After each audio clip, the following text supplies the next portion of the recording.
கள்ளக்குறிச்சி மாவட்டம் சங்கராபுரம் அருகே உள்ள சிட்டந்தாங்கல் கிராமத்தில் சாமந்தி பூ ஒரு கிலோ ரூபாய் 20க்கு விற்பனையானதால் விவசாயிகள் கவலையடைந்தனர். மேலும் பெரும்பாலான விவசாயிகள் சாமந்தி சாகுபடி செய்ததாலும் பண்டிகைகள் முடிந்து பூவின் தேவை குறைந்துவிட்டதாலும் சாமந்தி பூவின் விலை கடுமையாக சரிந்துள்ளது குறிப்பிடத்தக்கது.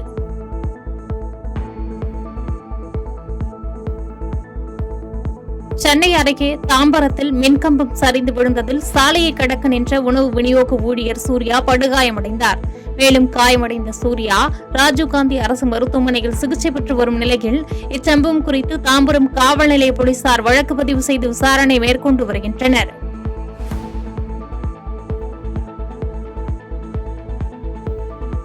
கன்னியாகுமரி மாவட்டம் புத்தன்துறை கடற்கரை கிராமத்தில் கடலில் ஏற்பட்ட திடீர் சீற்றத்தால் கரையோர வீடுகளின் மதில் சுவர் சேதமடைந்த சம்பவம் அப்பகுதி மக்களிடையே பரபரப்பை ஏற்படுத்தியுள்ளது. இதுகுறித்து மாவட்ட நிர்வாகத்திடம் புகார் அளித்தும் நடவடிக்கை எடுக்கவில்லை என்று தெரிவித்த அப்பகுதி மக்கள் கடலரிப்பு தடுப்பு சுவரை சீரமைக்க வேண்டும் என்று தமிழக அரசுக்கு கோரிக்கை வைத்துள்ளனர். கடந்த ஒரு வருடமாக பல தலைவர்களை சந்தித்தும் எந்த பலனும் கிட்டவில்லை.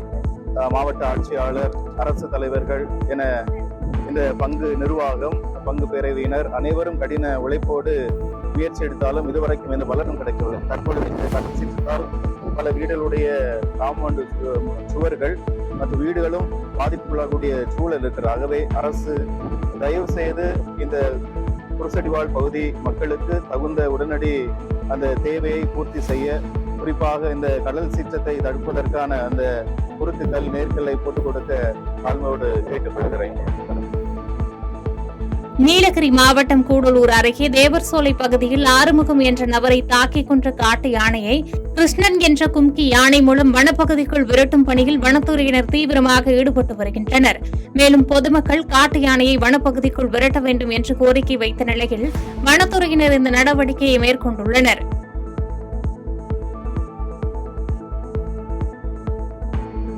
நீலகிரி மாவட்டம் மேல்கூடலூரில் அமைக்கப்பட்டுள்ள இ-பாஸ் சோதனை சாவடியில் நெட்வொர்க் வசதி இல்லாததால் இ-பாஸ் பதிவு செய்யாமல் வந்த சுற்றுலா வாகனங்கள் திருப்பி அனுப்பப்பட்டது. மேலும் வார விடுமுறையை முன்னிட்டு கேரளா, கர்நாடகாவிலிருந்து உதகைக்கு இ-பாஸ் பதிவு செய்யாமல் வந்த சுற்றுலா பயணிகளின் வாகனங்கள் திருப்பி அனுப்பப்பட்டதால் சுற்றுலா பயணிகள் அதிருப்தி அடைந்தனர்.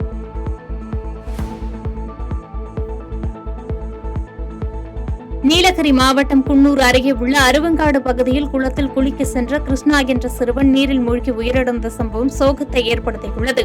இதனையடுத்து தகவலின் பேரில் சம்பவ இடத்திற்கு வந்த அருவங்காடு காவல் நிலைய போலீசார் உயிரிழந்த சிறுவனின் உடலை கைப்பற்றி பிரேத பரிசோதனைக்காக உதகை அரசு மருத்துவக் கல்லூரி மருத்துவமனைக்கு அனுப்பி வைத்த பின்னர் இதுகுறித்து விசாரணை மேற்கொண்டு வருகின்றனர்.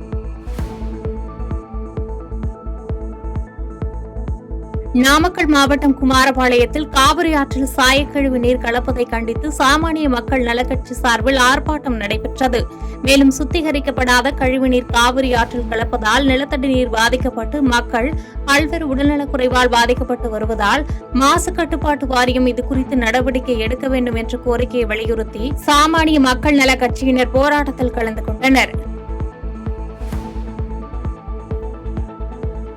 கிருஷ்ணகிரி மாவட்டம் மத்தூர் காவல் நிலையம் முன்பு காதல் திருமணம் செய்து கொண்ட கல்லூரி மாணவியின் உறவினர்கள் காதலனை தாக்கிய நிலையில் சம்பவ இடத்திற்கு வந்த போலீசார் அவர்களை தடுத்து காவல் நிலையம் அழைத்து சென்றனர். இதனைத் தொடர்ந்து காவல் நிலையத்தில் கல்லூரி மாணவனின் நண்பர்களுக்கும் மாணவியின் உறவினர்களுக்கும் இடையே தகராறு ஏற்பட்டதால் பரபரப்பு ஏற்பட்டது. கிருஷ்ணகிரி மாவட்டம் ஒசூரில் உள்ள பெங்களூரு தேசிய நெடுஞ்சாலை மேம்பாலத்தில் விரிசல் ஏற்பட்டதால் வாகனங்கள் மாற்றுப்பாதைக்கு திருப்பிவிடப்பட்டது. இதனையடுத்து தகவலின் பேரில் சம்பவ இடத்திற்கு வந்து தேசிய நெடுஞ்சாலைத்துறை அதிகாரிகள் மேம்பாலத்தை ஆய்வு செய்த பின்னர் மேலதிகாரிகள் ஆய்வு செய்த பின்னரே சீரமைக்கப்படும் என்றும் அதற்கு பிறகு வாகனங்கள் செல்வதற்கு அனுமதி வழங்கப்படும் என்றும் தெரிவித்தனர்.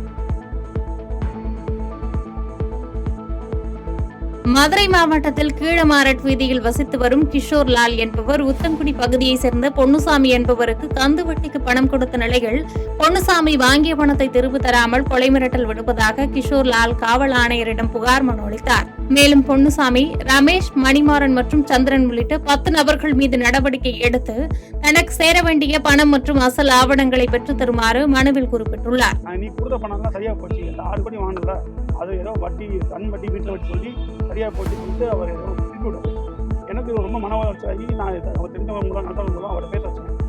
அவர் வந்து என் மேலே பொய் அது மேட்டர் திருப்பதுக்கு அவர் என் மேலே பொய் வழக்கு போட்டு செக் கேஸ்லாம் போட்டு அவர் மாற்றி விட்டுட்டு அதுக்கப்புறம் நான் வந்து சொன்னேன் என்ன தரம் பண்ணுறீங்க, நீ என்ன பண்ணுறது அவளாம் தர முடியும், அவனால் முடிஞ்ச பார்த்துக்கோ அப்படின்னு சொல்லி கொல்லமேட்டல் எங்கள் சொந்தக்கார வீட்டுக்கு இந்த சொந்த கடைக்கு என் அப்பா தொழில் பண்ணுற இடத்துக்கு மனைவி வயசு அம்மா எல்லாரையும் வந்து கொல்லமேட்டல் கொடுத்தாரு. நீ வெளியே வந்தால் கையை காலை வச்சுருக்கேன் அப்படின்னு சொல்லி 2 வார்த்தை சொன்னார். நிறைய வார்த்தைகள் சொன்னார், நான் சொல்ல விரும்பலை, அது அதிகமான வார்த்தைகள். ஸோ அதுக்கப்புறம் வந்து நானும் கேட்டு பார்த்தேன், ஒன்றும் முடிவு வரல. ஸோ இதனால நான் கிருஷ்ணா நாடி வந்திருக்கேன். கரூர் மாவட்டத்தின் பல்வேறு பகுதிகளில் தமிழக வெற்றிக் கழக தலைவர் விஜயின் பிறந்தநாளை முன்னிட்டு சுவர் விளம்பரங்கள் மற்றும் சுவரொட்டிகள் ஒட்டப்பட்டுள்ளது. இந்த சுவரொட்டிகளில் தவிக தலைவர் விஜயை 2026ஆம் ஆண்டின் தமிழ்நாடு சிஎம் என்றும் நாளைய முதல்வர் என்றும் குறிப்பிடப்பட்டுள்ளது தற்போது பேசும் பொருளாகியுள்ளது. சிவகங்கை மாவட்டம் காரைக்குடியில் உள்ள தனியார் பேக்கரி நிறுவனத்தில் 6 முதல் 10 வயதுக்குட்பட்ட குழந்தைகளுக்கு கேக் மற்றும் பீட்சா ஆகியவை சுகாதார முறையில் செய்வது குறித்து கற்றுக் கொடுக்கப்பட்டது. மேலும் இனிவரும் காலங்களில் குழந்தைகளுக்கு வாரந்தோறும் பேக்கரி உணவு செய்வது கற்றுக் கொடுக்கப்படும் என்று பேக்கரி நிறுவனம் தெரிவித்ததைத் தொடர்ந்து நிகழ்ச்சியில் கலந்து கொண்ட குழந்தைகளுக்கு சான்றிதழ்கள் வழங்கப்பட்டது.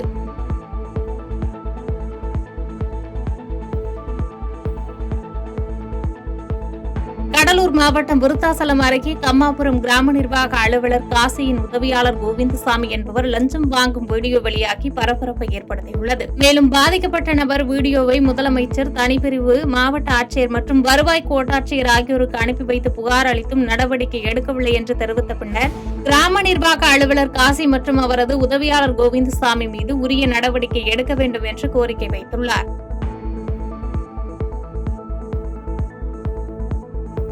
தருமபுரி மாவட்டம் பாலக்கோடு வட்டாட்சியர் அலுவலகத்தில் பட்டா மாறுதலுக்காக 2000 ரூபாய் லஞ்சம் வாங்கிய கிராம நிர்வாக அலுவலர் பிரபு என்பவரை லஞ்ச ஒழிப்பு போலீசார் கைது செய்தனர். மேலும் இவர் பணியின் போது மதுபோதையில் இருந்ததால் கடந்த 6 மாதங்களுக்கு முன்பு சஸ்பெண்ட் செய்யப்பட்டு மீண்டும் பணியில் சேர்ந்த நிலையில் தற்போது லஞ்ச ஒழிப்பு போலீசாரால் கைது செய்யப்பட்டு சிறையில் அடைக்கப்பட்டார்.